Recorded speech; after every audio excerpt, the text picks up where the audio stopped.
Good afternoon. This is Bill Peterson from MCT. We're right at the 1 o'clock hour, so we're just going to give it a few minutes for a few more attendees to join. So just kind of bear with us. We'll give it another minute or two, a few more attendees, and we'll get started shortly.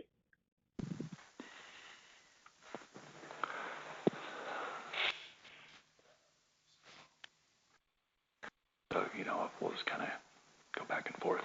Make sure when we talk, no ums, no anything like that. Just.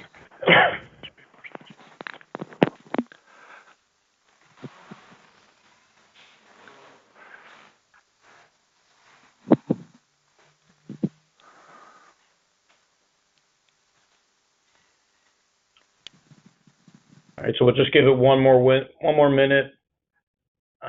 We'll hit some critical capacity on the attendees, and we'll start in just a few minutes here, in a few seconds, actually.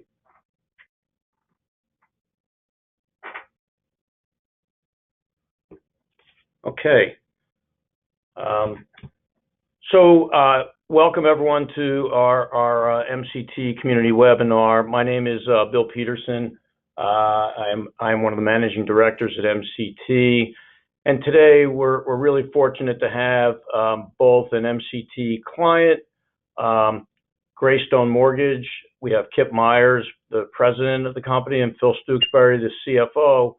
And then we also have we're fortunate to have a vendor partner, Verity Global Solutions. The president of Verity is Sam Mehta, and the vice president is Akmal Khan. So all four of us, Sam, Akmal, Kip, Phil, and I are on this presentation to everybody. And just as a matter of a little background, one reason for having this webinar now more than ever, I kind of go back over my years here at MCT, and one of the things I always find after getting clients up and running with hedging, they start achieving the benefits that you can achieve doing mandatory best ex deliveries, loan sales. The question I always get is, how do I make more money? Everyone enjoys the additional pickup, but how do you get more? And my first comment is you can only get so much out of the investors, and then you have to start looking at other ways. This kind of takes me back to when I worked at GMAC Mortgage and my client was Quicken Loans. I was invited to visit there in Detroit, and what I learned from visiting Quicken is that they basically copied the auto industry. When it comes to originating mortgages, they originated mortgages the way they would build cars. In fact, they would call it manufacturing mortgages. So in these days, to be competitive, you need to be able to manufacture a loan efficient, effectively, with zero defects, like the auto industry. If you can't get more out of your loan sales, I tell my clients you have to look to reduce costs elsewhere. The operational processes are the first area to look at. So with that, I do want to introduce both Kip and Phil from Graystone, and Sam and Akmal from Verity. As a quick matter of perspective, the folks at Graystone, their size, they do roughly between 150, 175 units a month. So from a perspective standpoint of what size of a mortgage banker they are, that's where they are. And from Verity as well, right now their client base, and it's changing all the time, but I believe, Sam, you have between 30 to 35 clients. I know 20 of which happen to be MCT clients. And your company and employees are based in Mumbai, India. And I know you corrected me yesterday. You're not a 24/7 shop. You're really a 24/5 shop, unless the client requires you to be 24/7. So that's all background and perspective for everyone.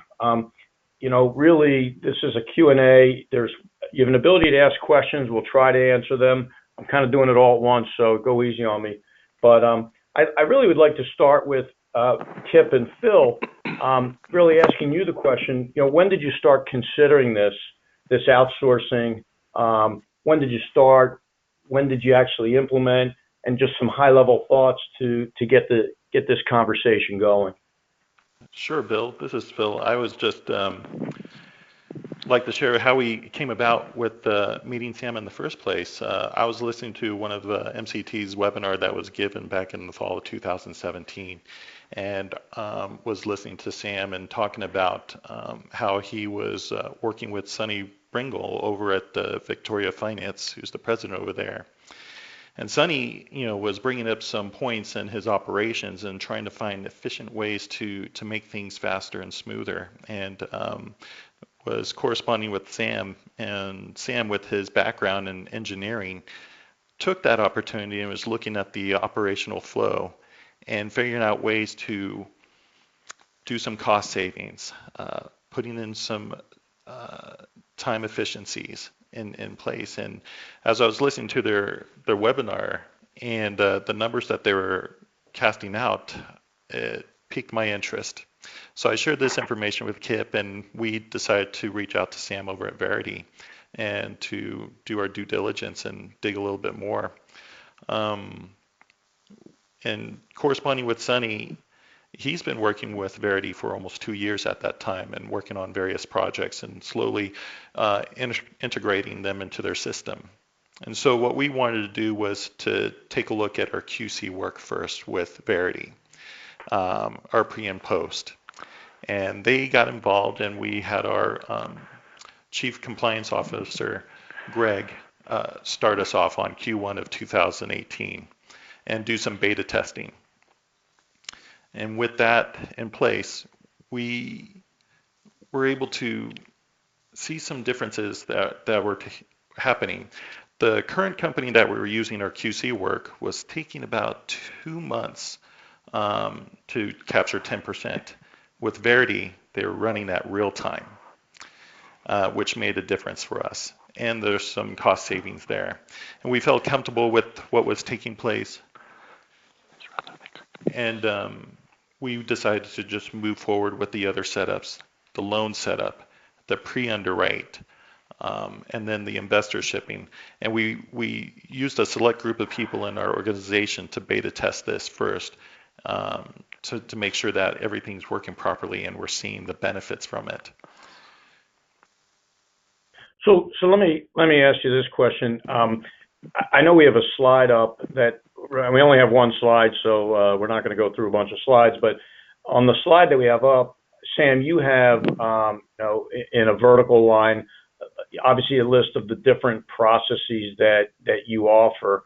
So Phil, you didn't just jump right in. You picked a process that I remember Sonny said, hey, he picked post-closing because he figured that'd be the least intrusive into his company. It's all back end, that type of thing. You sort of follow the same thing, and then Sam, these are the different processes that we have on the screen that you follow, that you offer services in for this back office support, right? Correct.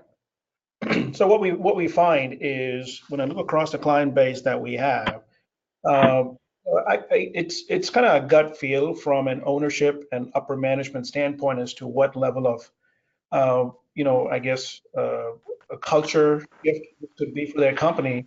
So I have some customers that start directly with a loan setup underwriting support type function that's directly into the origination processes, and some folks like to start with a QC type functions, kind of first vet the process, build some credibility, and then roll it over to the other more critical, what they call it, type processes. Then I have some customers that jump straight to initial disclosures, which is probably the most intrusive type process, working with VLOs and things like that. So it really kind of depends on your gut feel of culture transition, kind of resistance to change type thought processes. Does that make sense? So it does. So Phil, so what you're saying is, you decided, hey, keep it small, beta test. Let's try it and compare and see what we're learning by just hitting 2 or 3 of those processes, the pre and post QC. That is correct. And we wanted to make sure that we were getting good data and good feedback from our counterparts and as they were beta testing this. and we felt very comfortable with what was taking place, and we took it to the next level with the loan setup and the pre-underwrite, and found great benefits that was taking place and the feedback that was happening with the process. And the feedback you're getting from your not only just your processors, underwriters, but LOs as well. I mean, it's up throughout the whole chain, the organization. Yeah, Kip, you want to share on that? Yeah, so, and just to kind of go back also on the beta testing, what we did is a parallel run between our previous vendor partner, who we were doing the outsourcing QC piece, and Verity. We wanted to not just cut it off immediately. We wanted to see how it would look and see and do a comparison analysis, not just from a cost, but also from a services and a response. And so what we were seeing is actually an uptick in the quality of the feedback that we were getting from the QC piece that Verity was doing as opposed to what we had previously. So that was an important part for us to see, a parallel analysis that went beyond the cost analysis, so that a better decision could be made from that. When we rolled it into other pieces that then did have a impact at the loan originator level, production side of things, having a track record leading into it was really beneficial, and that's why we took this process of a slower rollout, so that we did have a point of reference that they could see that did have an impact on the company. So it wasn't a big shift when we rolled it into the production side. So now I have a couple questions. One is, you were already outsourcing, like many folks do, their post-funding QC. So what did you? I know Phil said you went from 1 or 2 months to like live real time. What kind of turn times? What kind of what did you actually see that Verity, and not just to plug Verity, but what did you see that was so much better that made a difference just there? I mean, we talked about that it's live. What do you mean?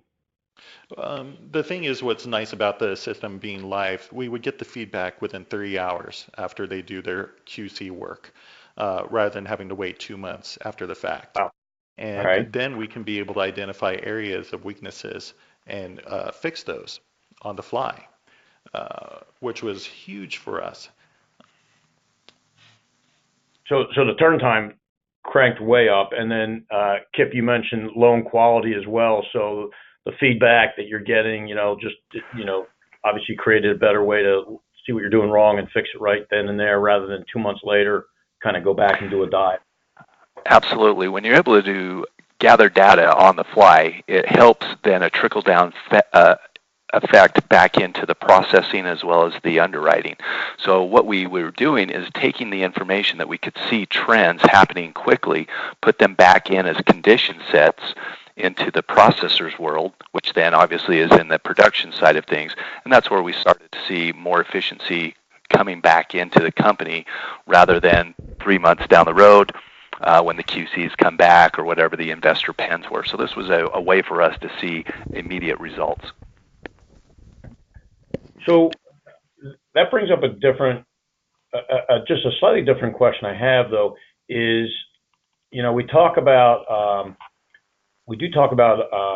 outsourcing, and outsourcing can be a bad name, particularly I think if you go back to the election in 2016. But everyone's outsourcing QC anyway, or a lot of people are. What are the effects of outsourcing? What did you think? And to me, I'm like, hey, would you really get buy-in or not? Can you just talk about what you feel about outsourcing? You bet. And right out of the chute, when you throw out outsourcing, everyone has a fear-based or knee-jerk response of, is my job in jeopardy because of this? We took the approach of, no, this is an enhancement to leverage technology and efficiencies that actually will bring more stability into the company, i.e. stability to your position here with the company. And so, we took that stance. We didn't want to, shock the system. And that's, again, our approach was just a little bit more methodical in how we did it, as opposed to ripping the Band-Aid off and say, guess what, this is what we're doing across the board. We wanted to see for ourselves before we started to move it into different phases of the company that would have an impact from the production side and from the processing side. So that was just our approach. And like you said at the top of the hour and Sam said, every mortgage company is going to approach it a little bit different. You know your culture, you know your people. There's always going to be a little bit of fear that is inside of it. So that is the first thing, is overcoming that fear and having people that are brought into it who are the early adopters, who understand it, who get it, and can drive it, and then the success will come from it. Nice. So, Sam, when you first met with Kip and Phil, can you talk about some of the things you do up front to help them get their hands around things? I mean, obviously it sounds like, Phil, you have your hands around the numbers, the turn times, the data, which is obviously real important. But Sam, how do you show them, you talk about a process to show them where they can pick up efficiencies and whatnot? Sure. So when you look at the team that we have in India, you have an expertise in the U.S. mortgage industry. So our team is extremely knowledgeable when it comes to the agency guidelines, using the LOSs, et cetera, et cetera. All the folks we have on our team, by the way, are they're all, as a minimum, have a bachelor's degree. They're college grads. So English speaking, tech savvy, et cetera. So what we brought to Graystone was the skill set available that can work 24/7, 24/5 actually, and be able to enhance their processes. So what we did first is, we have, based on agency guidelines, we have created standard scopes and checklists that we shared with Graystone, and then we did some back and forth to figure out how the scope should be framed so as to meet Graystone's processes. So it's a custom solution for each individual client. So depending on their processes, we would map to it. So given that, we do a time and effort analysis and came up with what the cost looks like. And what we do is an FTE model primarily. And what that is dedicated resources to each company, so that every person we have, based on, mostly small to medium sized mortgage banks, which makes up our target client base, we're able to have people that are experts in, say, the Graystone way of producing loans. So, given that we do time and effort analysis, I presented to them what it would look like in terms of the number of FTEs, the cost per FTE, and the total investment in Verity to be able to utilize our processes and our people. And after that, Phil tracked essentially what the savings were going to be based on turnaround time, based on labor savings, et cetera. And the other part of working with a company like us, is going to sound a little bit like marketing. I apologize for that, but the way it works in terms of working with a company like ours is, because we're doing a lot of this work behind the scenes, we work pretty much like an assembly line, and we have set SLAs and set amount of tangible work product that we produce on a daily basis. And by doing our loan setup, underwriting setup functions, et cetera, what we're doing overnight is essentially creating a short list of work that then, when your processors, underwriters come into the office, basically view, and allows them to go ahead and have a much more targeted day versus diving into the entire loan, right? So when you look at that, it really is like production, and that brings tremendous amount of efficiencies, because, like I said, the underwriters, for example, come into the office, they've got a full file setup in which the income calculations are done. We've reviewed and created all the conditions overnight from Verity's standpoint, and credit income asset reviews, et cetera. So basically, the underwriter comes in and they can essentially underwrite a loan in a third of the time. And maybe Phil can add to that. That's the experience that they've had, right? Yeah, Phil, could you kind of maybe give some insight as to the numbers that you saw, the improvements? That'd be great.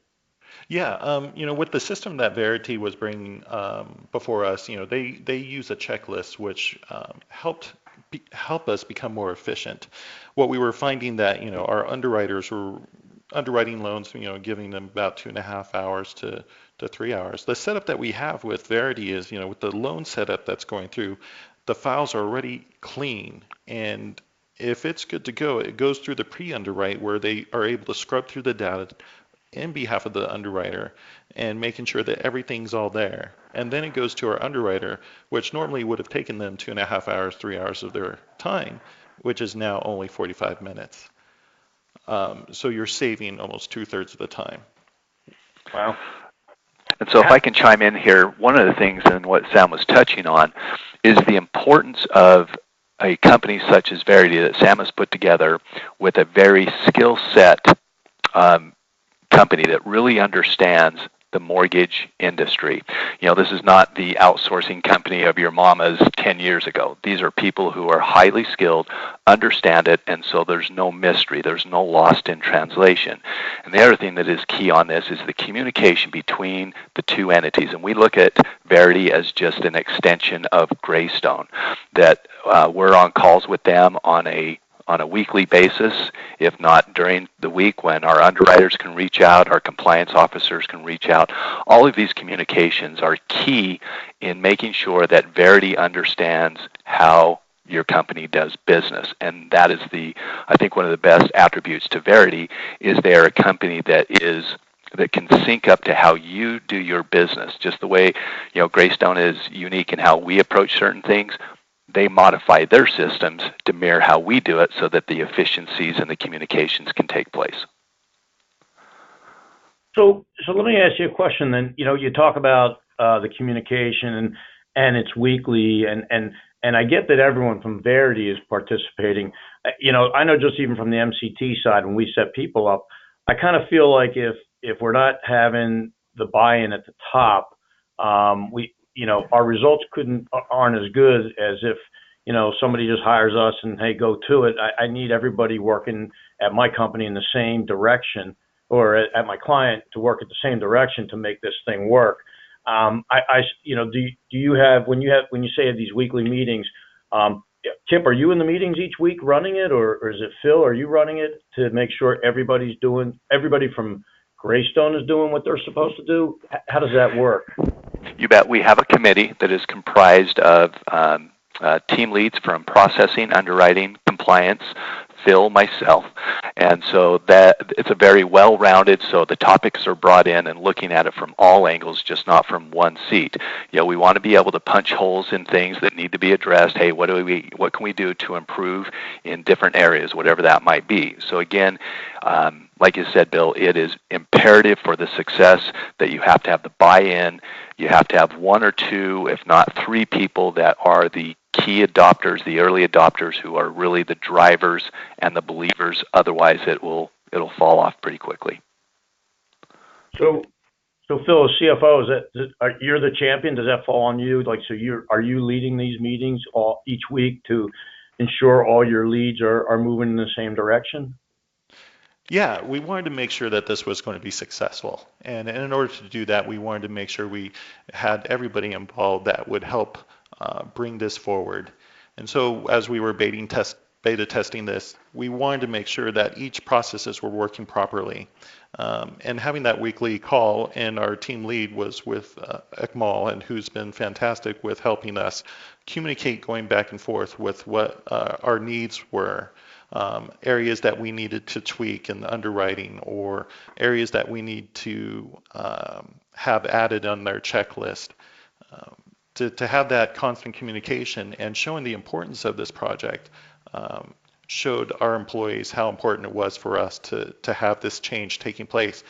The thing is, what was interesting, with 2018 and the industry taking a hit because of margin compressions and finding us at 14 bips of bottom line, that hurt. That hurt a lot. And we took on this project a year ago, starting Q1 of 2018, and hindsight's 2020, and we took about a good year just making sure everything was working properly. But if I had to do it again and knowing what the outcome was going to be, I wish I would have sped things up faster. But here we are today. So let me ask you two questions. One, dollar numbers. What kind of savings are you? Are you seeing that really puts us to light of why you should have jumped in right away? Yeah, the thing is, what we done is when we took their numbers and looking at our operational flow, It was about 1.5 million is what we were seeing with what was going on with the various QC and labor and costs and whatnot. All of that could be done for about $270,000 is what we're Wow. finding. Breaking it down, I mean, we're paying less than $200 per loan with Verity going from pre-post QC loan setup, pre-underwrite, and investor shipping. You just can't beat that. Okay, so here's a shameless plug for MCT, but by having all these efficiencies, I'm assuming, right? So typically you would probably used to be when you commit loans, you'd take a 15-day commitment because because it took that long to get stuff out the door and everything, and that turn time has shrunk. Did you cut that in half? How far did that go? Yeah, we took it down to our 7-day bids going out. Simply, we're seeing that our time from funding the shipping is 24 hours, so we're hitting that 7-day window well within it. What we're seeing the lift on our turn on dwell times is averaging about 3 days, as opposed to between a 7 to 11 day on non-Verity type loans that are touched in the system. So yeah, we definitely saw that lift, and it slid in very nicely with the MCT piece. Right. Yeah, I just want to add to that, Kip, is with this process and approach, we were looking at scalability without having to add any additional costs. And with our processors at that time was doing about 12 loans a month to 15, now can do 25 to 30. With our underwriters moving from 3 hours, 2.5 hours down to 45 minutes in underwriting, we're able to scale up without having to worry about adding bodies in the future. Right, so it becomes a variable cost up or down, and then you can flex as need be. So Verity, they have these checklists, they have these processes. Anything in particular that stands out that you learned from them just because maybe they've done it more, they had best practices, maybe their checklists were that much better than you've ever seen? Any key areas there? I mean, were kind of eye-opening for you? Oh man, you like to think, that's a great point, Bill. I mean, you like to think that you have your stuff dialed in. You're like, you know what, we've got it going on. And then all of a sudden Verity swings in and says, well, what about this checklist? And you're like, oh, there we go. So there's definitely, from their skill set and what they have brought to the table has really enhanced that and brought back in just a wider perspective of things that obviously have a trickle-down effect in our company all the way through. Nice. And I remember talking to Sonny Bringle. He started saying there's a point where his company was learning from Verity. Like they were finding errors that Verity was finding the errors that Victorian was doing wrong. And then it just started creating a nice feedback loop where everybody's training each other and teaching each other. Oh yeah, it's right on point. This is a great platform for those training modules that you can push out into both production, processing, and underwriting. Everyone is trying to, have certain skill sets at their levels, and so what Verity brings in and what we've been able to see is harness that knowledge that they have, and we can utilize that for training purposes of being and training up better, efficient loan originators to put together tighter files going into it, because that's one of the keys is getting back to the sound principles of putting together as tight as file going into it so that downstream you're not having multiple touches to clean up a file. So Sam, sounds like the secret sauce is part of it's in your checklists. Oh yeah. You have, what do you have, Sam?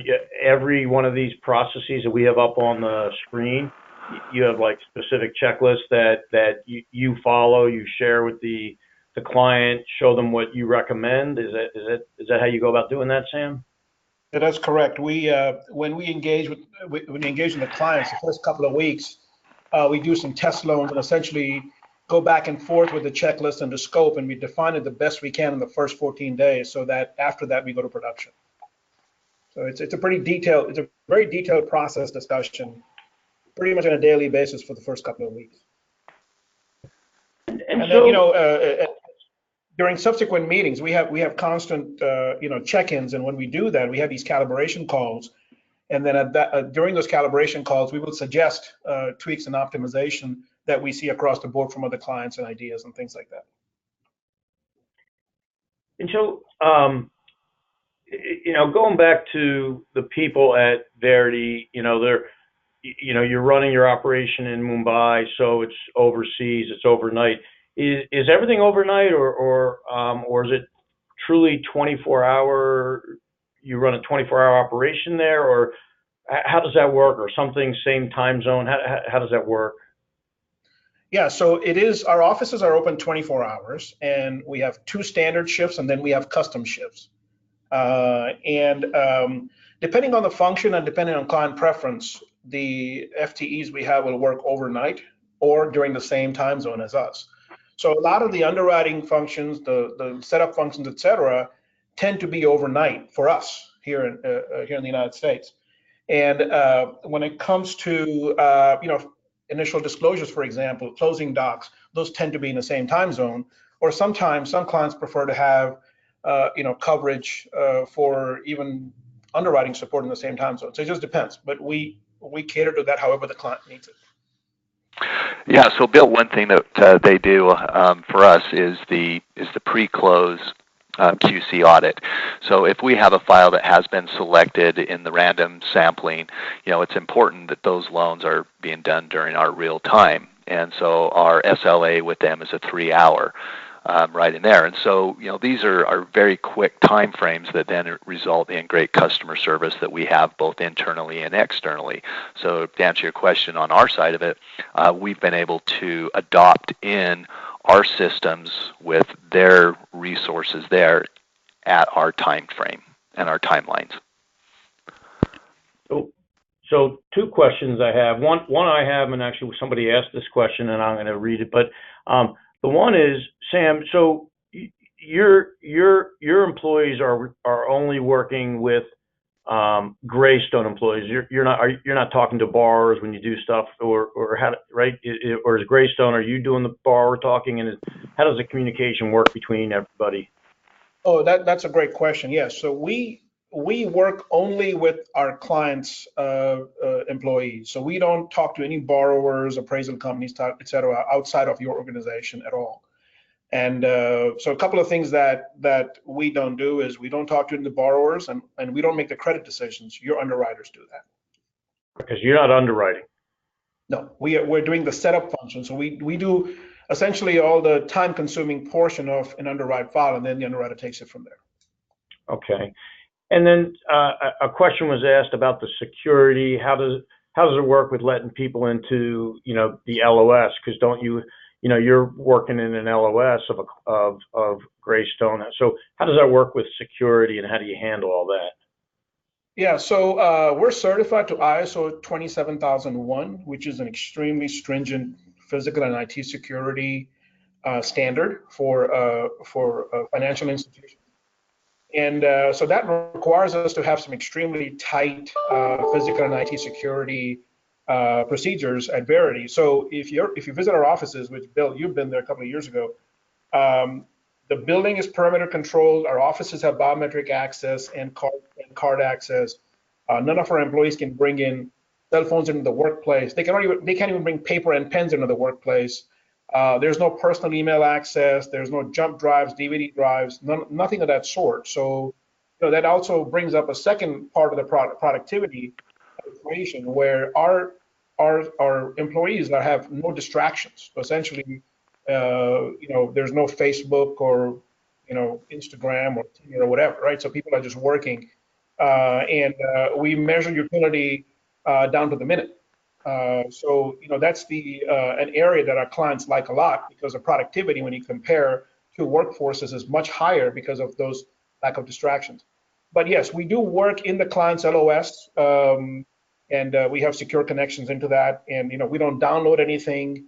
If we create checklists, they're usually purged within X number of hours, and we share all our IT policies and procedures with our clients so they can review that and our ISO certification. Right, and then on our side, Bill, what we do is we have business rules and other things on our milestones. We use Encompass as our LOS, and so the file flow access is based upon permissions to Verity at certain points during that transaction. Perfect, because I was going to ask, all right, so speaking of LOS and Encompass, I mean, I know that's a pretty popular loan origination system, but so are you only familiar, do you deal just with that, or, you know, what other LOSs do you work with that you're, you know, for clients that don't use Encompass? So we have experience working with Lending QB, Calyx Point, and some of the other ones also. Okay. I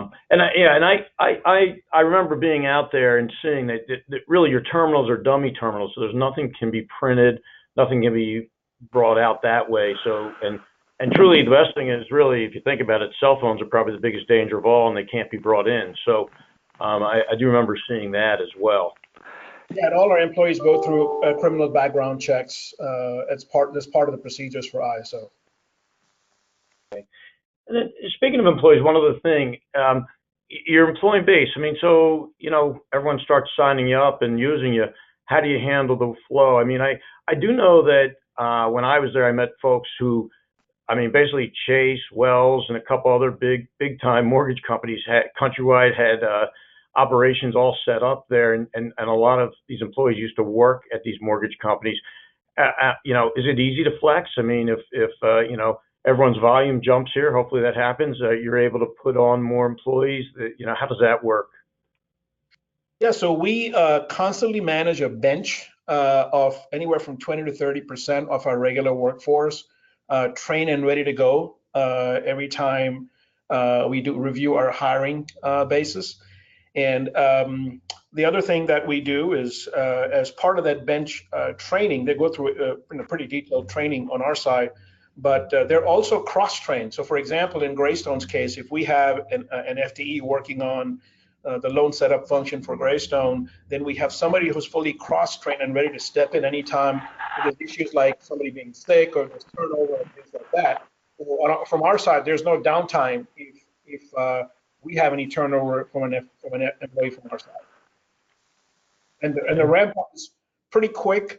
There's a lot of skill available from a mortgage expertise standpoint. You know, as you know, folks like Wells and some of these larger multinational companies have been having these operation centers in India for well over a decade, and they have tens to hundreds of thousands of people each. You know, so that skill is available pretty readily. Mm-hmm. Mm-hmm. And Sam, one more question as I'm looking at the screen again. You know, the different functions. You know, you have everything in blue and the bottom two in green. Encompass Helpdesk, mortgage accounting. Can you just talk about why is that different, and what are you doing there? So the mortgage accounting piece is one that we have developed in partnership with Mark Wilson. If you know Mark Wilson, he is the president of CWDL, Mortgage Banking CPAs in San Diego. So we saw some synergies with his expertise in mortgage accounting and our expertise in outsourcing. And we joined hands to create an accounting vertical, so which is focused 100% on mortgage accounting. So we can do all the reconciliations, back office accounting functions, et cetera. And we have people fully trained on AMB, Loan Vision, and QuickBooks, so we can support various mortgage banks with their accounting needs.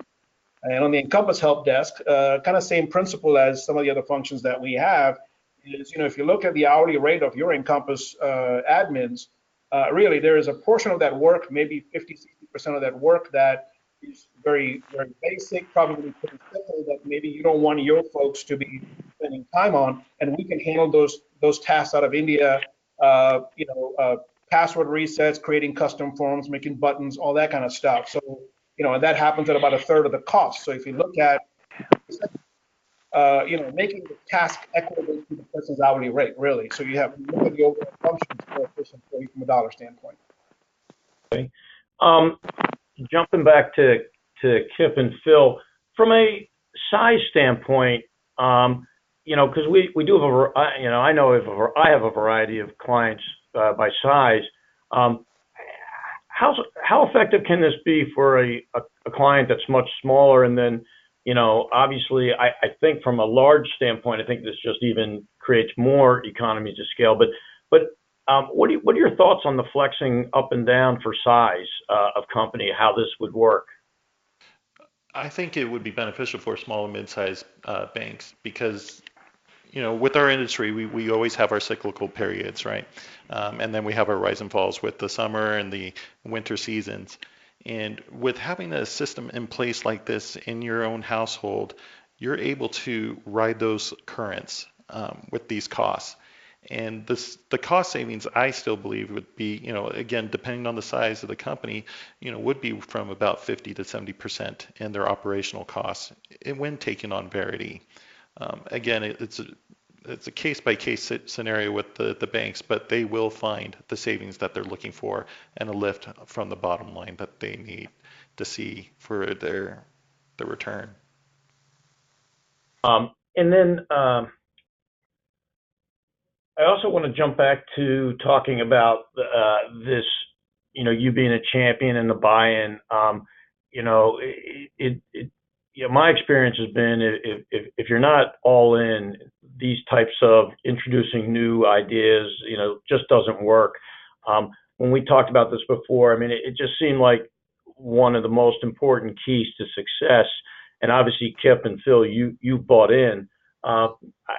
Could you just expand a little more how important that is to the success of this, and even just the relationship that you have with Verity, that are they just a vendor that you ship stuff out to, or truly being a partner? Because it just seems like the key to success is how well you work together. Well, that's one of the great things about working with Verity is they are a partner and not just a vendor. They are part of the team for Graystone. Without them, we wouldn't be able to see these efficiencies taking place in our house. And that's the thing about this industry. We're finding that the market is demanding something from the banks, and that demand is having us become more efficient in our operations. And when we do things like that, and we're first at that point, then we'll benefit the most. There's this thing that Rob Christman threw out a couple months ago. I thought this was pretty poignant. When Herb Keller passed away at the beginning of the year, he made a comment, and Rob Christman made this notion. He said, I mentioned this, the co-founder and former CEO of Southwest Airlines, Herb Keller, died last week. I mention this because I read his obituary, and the article noted his advice to employees in 2014 when they were upset by efforts to reduce costs and otherwise evolve. Quote, what we're talking about here is your future. If we don't change, you won't have one, end of quote. And that's what's going on in this industry. We're seeing this taking place across the banking environment, where we're being asked to adapt and change. And this is part of being adapted to the situation that we have at hand. I think that's really well said. I mean, I agree. I mean, you look around, from my perspective, I know it's a little myopic just on the hedge side, but look, everyone else is hedging, they're delivering mandatories. If you're not doing that, you're not competing at the same level. You get one hand behind the back. If your competitors are outsourcing and they're lowering their costs, if you're not doing this, I feel like, again, you're behind the eight ball. So I applaud you for looking forward and always looking for, how to adapt, how to change to the new environments, because it just seems like that's, as mortgage bankers, that's what you have to do. So I applaud you for this, for looking at Verity and really, taking that in. Sam, I know we're probably maybe 10 minutes left. Some questions that have come up. One question I wanted to ask of Sam, this is asked by somebody, the ongoing training for QC, how do you keep up to date on the regulations? Obviously you have to keep up, you must have to work with the clients to keep up. How does that whole thing work? Yeah, so I'm going to let Akmal take that one. He's our VP manager joining us from India. Akmal, can you address that? Sure, Sam. So in terms of the regulation, will basically, we are constantly monitoring the updates happening at the agency, updates that are applicable to HUD, FHA, VA loans, and then we follow agency guidelines from Freddie Mac and Fannie Mae. very often. So it's a part of our culture that the managers or the SPO will have to make sure the checklist gets updated as and when there is an update applicable. We revise based on the regulations and compliance in terms of what we can do, what we cannot do, and as considering the process flow of our clients, we create a new version of the checklist. Again, it goes back to the client for an approval, explaining what the updates have been, and if there is a change in the regulations, the client has to read, acknowledge, and send it back to us. And that's how we again change. We implement the new checklist based on the approval, and we go from there. So, okay, so you're following it, you're working with the client, they're seeing it, you're communicating, you're all agreeing to it, and you're updating. That's right. Okay, makes sense. I'm going to just another question that's come up. I kind of know the answer, but I'll let Sam talk about it. Size-wise, how big of a client, can you handle, or who are you handling, and that type of thing? From a, how big can you go with client size? Yeah, it's actually, this is a very scalable model. There's really no upper limit, right? I mean, we probably couldn't take on like a Wells Fargo, but we've been catering to small to medium-sized mortgage banks so far, and we can take on some of the larger banks as well if required. But it's a very scalable model because our training processes are set. It's very kind of cookie cutter from that standpoint in terms of how we train people, we hire people, our HR policies. So it's just a scalability thing. It's actually not that difficult for us to manage because the way we're structured also is we have a BPO manager, we have a couple of assistant managers, and we also have managers that manage each individual function under that. So the underwriting support team has a subject matter expert manager, processing support has the same thing. So we've got and we actually utilize just so we can scale. There are various functions we actually outsource. HR, recruiting. We outsource all those functions so we can scale as fast as we need to. Mm-hmm. So a couple more coming in. I think this is real interesting. Can you just describe the difference between processing and underwriting support? Sure, I'll let Akmal answer that one. So, we have two modules here. We have a processing support, we have an underwriting support. Maybe just talk about the differences between those two.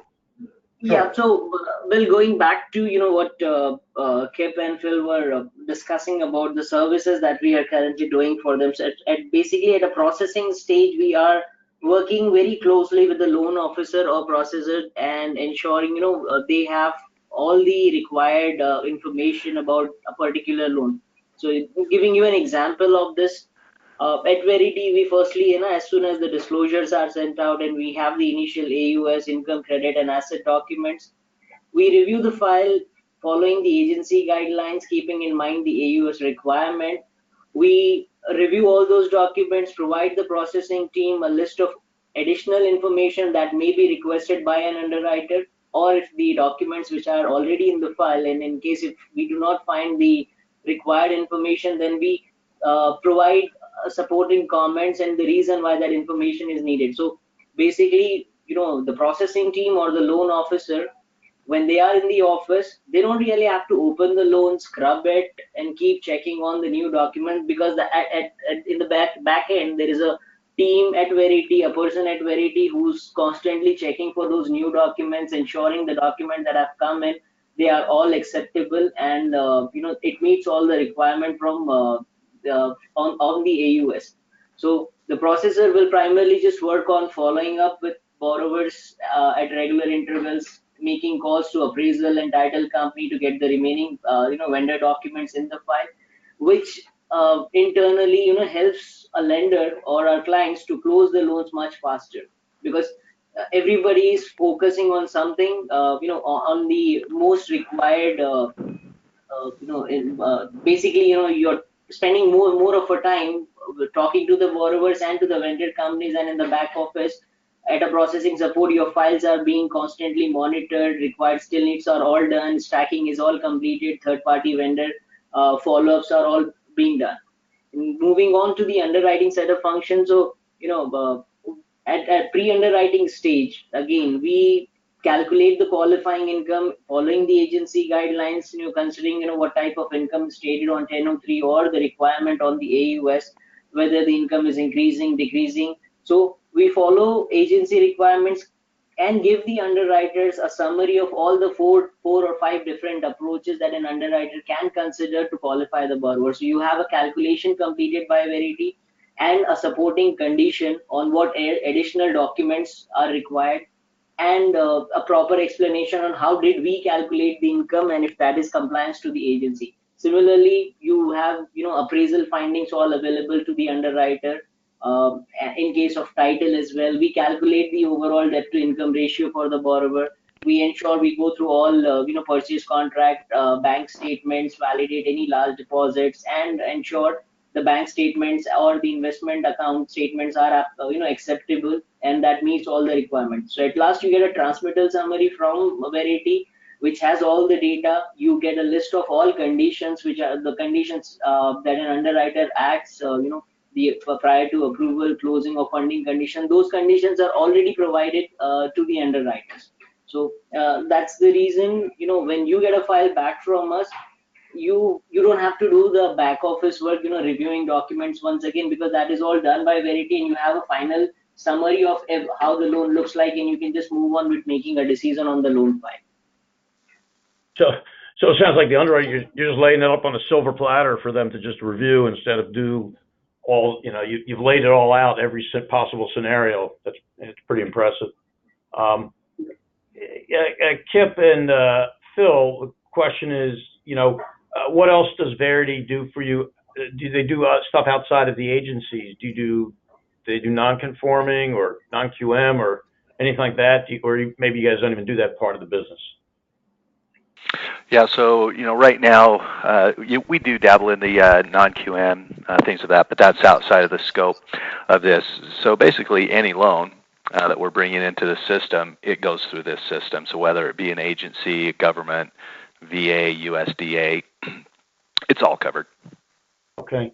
And so, Sam, if someone wanted you to do jumbo because they sell jumbo to somebody or whatever, you'd be able to handle non-conforming? Sure, on a case-to-case basis, absolutely.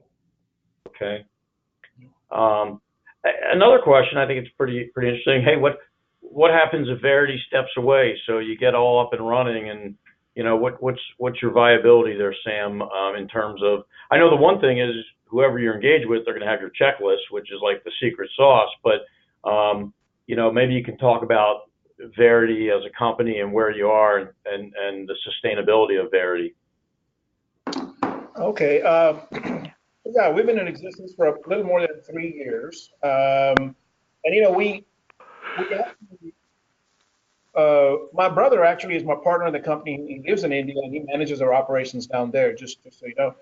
And the way Verity came about was, we have experience running very large teams out of India. So our primary business is manufacturing, and we have a company called Menco in which we manufacture industrial and aircraft components, right? So that is actually it's a pretty good sized company, and so I guess we have the kind of financial footprint to support Verity in the event there's any issues, but we are perfectly profitable and healthy, and we don't have any debt, and it's a family business.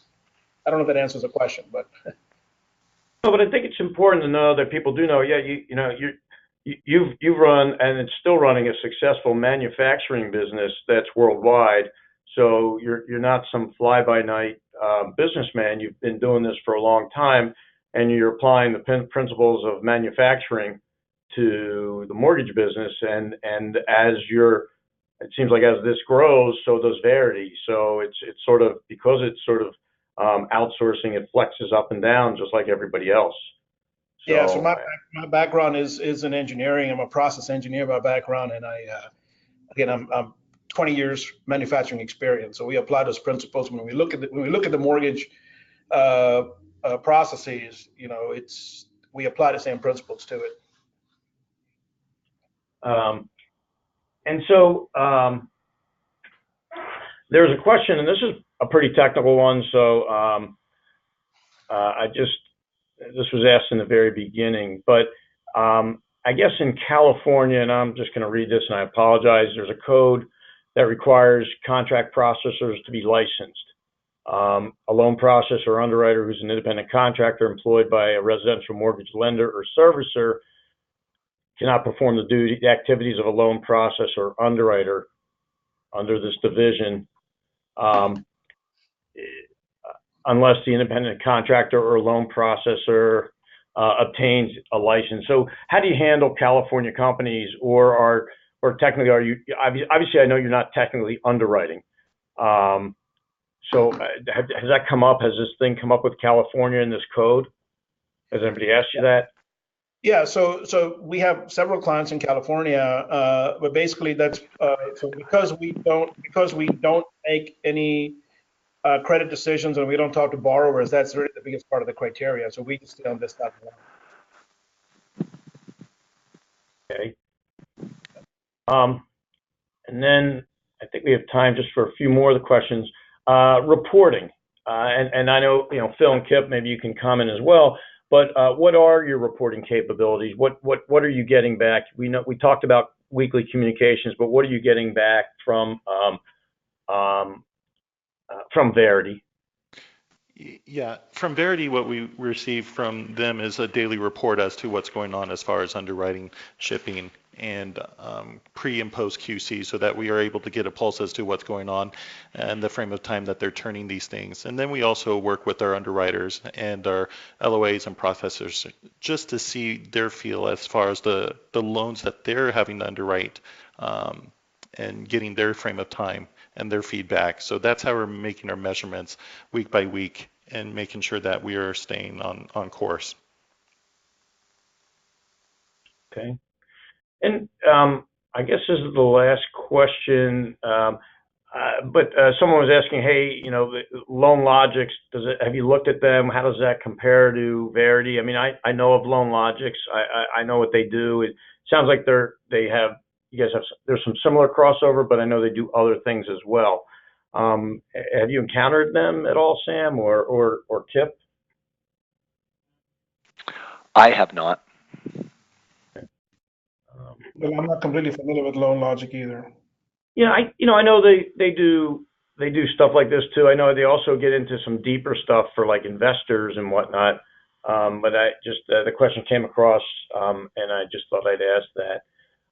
So we're really almost at the end of the time. I know I spoke a lot and asked a lot of questions. Is there anything that I didn't ask that either Kip or Phil or Sam that you feel, hey, look, you people should hear or know this that we haven't discussed? Hopefully everyone got a feel of what Verity can do, for what Verity has done for Graystone, what Graystone has done to make Verity work, and the benefits they've reaped. But Kip, Phil, and Sam, is there anything else that maybe last chance to say anything about this relationship? Well, like Phil had said earlier, we look at this as a partnership, and this is an extension of Graystone. And one of the things that we did is once we had onboarded Verity, we brought Sam in to introduce him to the company as a whole, just so that they had a face behind the name and what was taking place. And again, it's about that, building a relationship, the communication, and removing the mystery out of it. Yeah, just a final thought on that is just, take the opportunity and to look into this, because these are one of the areas that the industry is asking us to take a look at our own operations and to see where we can improve and provide better services for our borrowers and also our employees. And I feel like this is one of those areas that will be a huge benefit for any bank, large or small. Yeah, I mean, personally, I agree. I mean, that's what I see too. I want to thank Kip and Phil for being so forthright with what they've experienced and sharing their comments with us. On the screen, we have Sam's contact information should you want to get a hold of them. If you want to get a hold of Kip or Phil, call into MCT. We'll forward that. Ask for me. I can hit you there. You can email me if you want other information, let us know. But I do want to thank both, really thank a lot, Kip and Phil for their time, and Sam and Akmal as well. And with that, that's going to conclude our webinar. And I hope everyone has found this to be helpful and successful. And feel free to reach out for more information. Thanks, Bill. Appreciate it. Thanks, everybody. Thank you. Thank you. Thank you.